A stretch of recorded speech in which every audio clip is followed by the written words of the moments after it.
In my last episode, I explained how I want to redesign my site to be more intuitive, keep people on it longer, and better showcase my content. So in this one, I'm finally going to get started on that design. Except, I already started this project like 4 to 5 months ago. So here's that 2 weeks of design crushed down to like 30 seconds. And I know you're sitting there probably thinking, what am I looking at? This is going too fast. You're not explaining anything. I'm not getting anything out of this. And to that I say, you are correct. And that's what this video is for. So I'm going to explain what my thinking is with the site and how this design is going to work towards my goals with this website. So I started off focusing on the menu.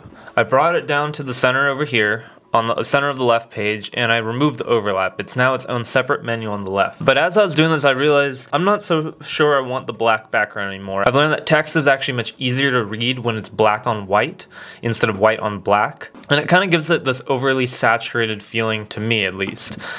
So I took this and I flipped it. I flipped the background color, and I really did like this.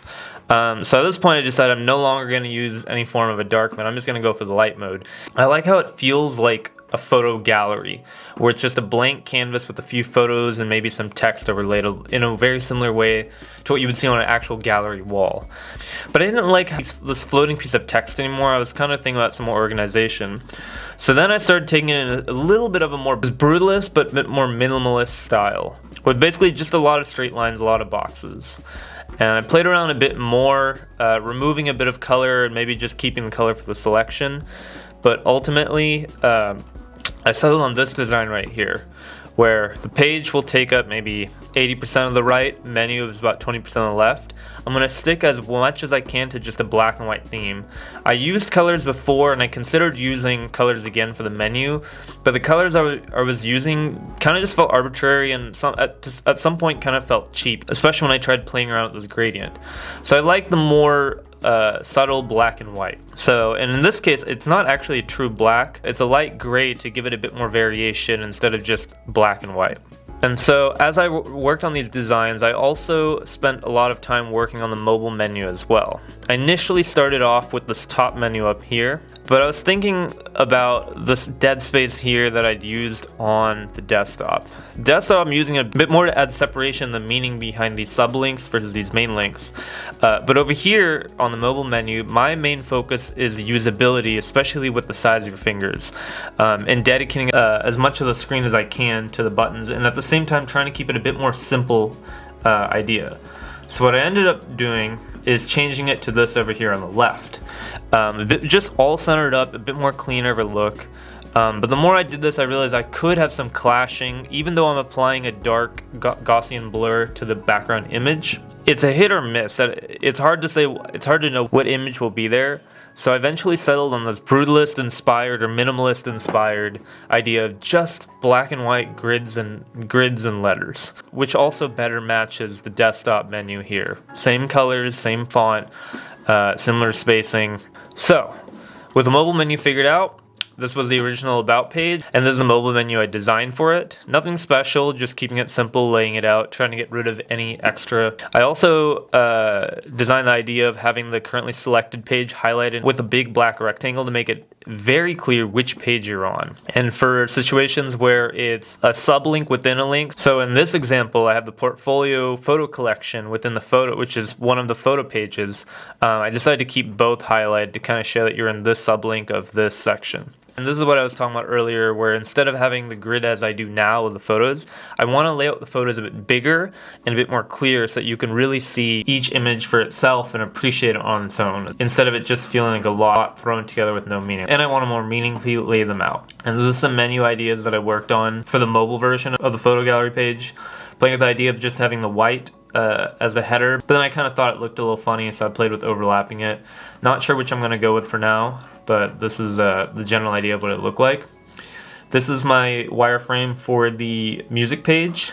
Again, the menu is its own thing without any overlap, and I focused on this idea of having the body text right justified, kind of creating a little bit of a different look, with the menu left justified and the content right justified. So I have a few images. And then here I have each release under this project. Here I have another band that I drummed in and a few YouTube videos of shows with that band. And same story here with another band from college with a video here and our release here. And then for the mobile menu, it's quite similar in the idea of the about menu. All the images laid out as a grid. And same thing with the releases, keeping them as big as possible. It'd be a little difficult to have one release taking up the entire the screen since there's so many. So I stuck with a width of 2. And for the software page, this is what I was saying, where I no longer want it to be oriented towards prospective employers or recruiters, which feels more like it was built by a college student, but instead focus on my real transmedia projects that I've made.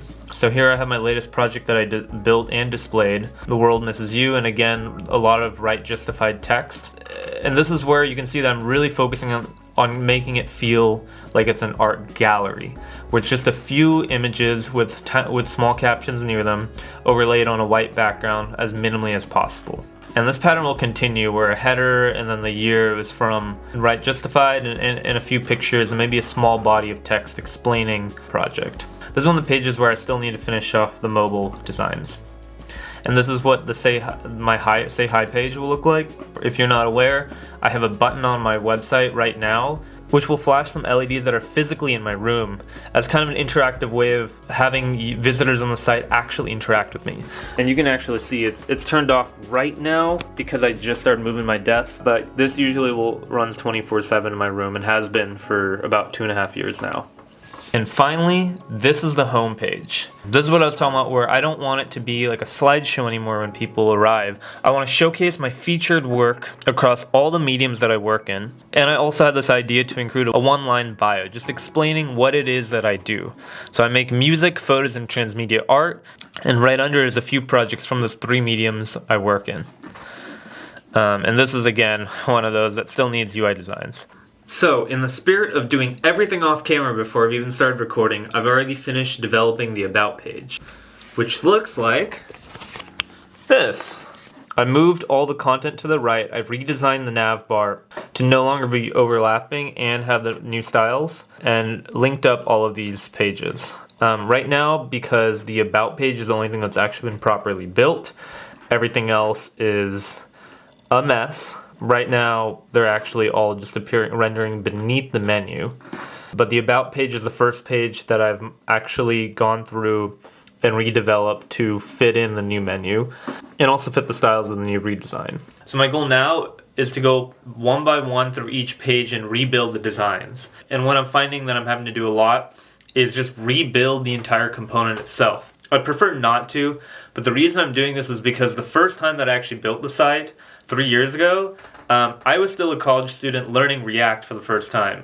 And this website is not exactly the most manageable code. So sometimes it seems like it's actually going to be easier to rebuild a new component to be much more maintainable in the future. And also reduce the amount of code I'm using, since there is a lot of unused classes or redundant code. And so with that, I am going to resume working.